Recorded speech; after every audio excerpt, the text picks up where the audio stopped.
How do you look back on that point of performance? Oh, brilliant point, and performance as well.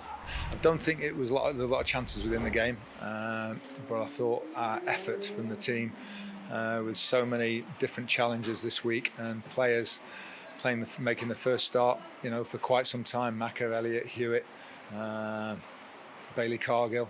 I thought all in the effort by every single player, including the subs that came on, was incredible today. And I thought the reaction of the crowd reflected that. I thought they knew the effort that had gone in, realised, and they also understood what a great point it is. We've had a tough week. We've lost 4-1 at Lincoln. We've lost a couple of players, and we've come out and we've put on a performance like that. I think we're extremely proud of the squad and the character within the squad to do that. What does it do for the squad? It just reinforces their belief that I think we can compete. If we put that sort of level of effort in, I think we can compete at this level. We can't pay 10 or 15 million pounds for a striker like some have done this week. I was watching Oliver Norwood spraying it around in midfield for Stockport today. I was watching him do that in the Premier League a couple of years ago, and his delivery from his set plays is still Premier League quality. That's what we are up against, and we dealt with it by and large very well. Hiram Boateng got you going midway through the first half with a powerful strike. Yeah, it was. It was one of those we keep emphasising to the players, low and hard and make the goalkeeper work, and it's probably gone under him. But it was a very, very good strike, and I thought we were worth the lead at that point.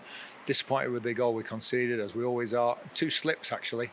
Bailey Cargill slipped to give the free kick away, unintentional, and then Lucas slipped on the far side when he was trying to stop the cross. And then I think it's a very good first header. Pimmy's done well to get anything on it at all. He was excellent today, I thought, Christy Pym. After last week, where I said to him Friday, that's your 2 mistakes done for the season now. Just spread them out a bit next time instead of 2 in 16 minutes, will you? So I thought he was back on it today, and very good indeed. As you said earlier, the game wasn't laden with chances, but both sides did have opportunities thereafter. Yeah, definitely, and they put the pressure on in the last 10, 15 minutes as we tired, and the lads who are making the first start are going to tire. We made some changes, try and get some fresh legs out there, but it was just pure character, I think, that got us through. And then Will Evans, I think he was absolutely shot with 10 minutes to go. Him and Lee Gregory were brilliant today, with and without the ball, and I think they're the makings of a good partnership. And then Ben Waine comes on, and all of a sudden you see what he's about, similar to Swanee, direct replacement for Will Swan. He runs in behind straight away and causes problems. So very pleased for him. He's off to the States this week with New Zealand. He gets the delights of Chicago and LA, I think. So it'd be a great trip for him. Yeah, good for him. And good for him. Yeah, we wouldn't mind a bit of that, would we? Quite right. Formation-wise, you opted with a 3-5-2. Was that largely down to selection? Yeah, personnel. That was the 11 really. It picked itself to a large degree, the 11 players today. So which formation sort of fitted best, and we jiggled around a little bit with it, and in the end said, when you lose a player of Davis's quality, you can't replace him, because there's only 2 or 3 players like that in the bottom 2 divisions. We actually bid for a player. I think we made what was a club record bid for a player as well that was turned down this week. So you can't replace him directly, so we'll have to adapt and adjust as we will do. No Aidan Flint today. He came off last weekend against Lincoln. What's the latest? Yeah, calf and Achilles problem. Going to be a few weeks. Not quite sure exactly how many, but a good few weeks. Kanu Bacchus not in the squad? No, he felt a bit rough today. He'll go off with Australia, I think, tomorrow. But he was just a bit under the weather today. Any updates with any of the players likely to return? Fraser Blake Tracy? Yeah, he tried actually to train yesterday and just felt hamstrings tighten a little bit, so we didn't really see the point in risking him with us now being 2 weeks without a game. So hopefully he should be ready for Cambridge here in a couple of weeks. Let's move on away from this fine point at home to Stockport County and speak about yesterday, which was the last day of the summer transfer window. Thank goodness for that. Well, how would you summarise it to start with? Oh, frustrating in lots of ways. We lost 2 players under different circumstances. Will Swan he wanted to be a regular starter, and with Lee Gregory and Will Evans, he's probably just behind them. We didn't really want him to go that much. He didn't really want to go in some ways, but it was a good offer, and he wanted the chance of playing regularly. So He's done great for us for a couple of years, and he goes with our very best wishes and thanks for all the work he's done. Because we're managing to bring Ben Waine in, who said it was a direct replacement for him, very, very similar. Then we thought it was good business. What have you seen in Wayne? What have you heard about him? Well, we got very good references from the New Zealand national manager and also Chris Wood, the striker at Forest, who's in the squad with him. We've got a friend who knows them both. He hasn't had too many opportunities at Plymouth since coming over, and we haven't seen too much of him live, so you're relying on the video footage and everything, but we like the kind of goals he scored in the few that he has got. And obviously he's got his international experience as well. I think he'll be a good addition for us for the next 8 months.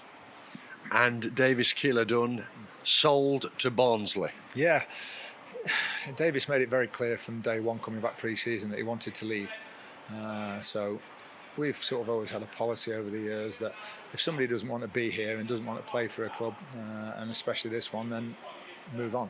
So Mr. and Mrs. Radford then got the best possible deal they could for him by leaving it to the final day. We've got what I think is going to be a record fee with a few add-ons for the club, and for a player that we bought for £25,000 and was magnificent for 18 months and helped us get instrumental in getting us promoted, it's good business. But I can't stress enough, everybody, supporters, staff, players, if we're going to stand any chance at all this season, then we need every single person wanting to be here, and Davis didn't. Did the club at any point try to keep him? Oh yeah. We asked him if he would consider signing a new deal. When he actually signed for us 18 months ago, we always like to put a club option in. He got a year left, but he knew it was a deal breaker.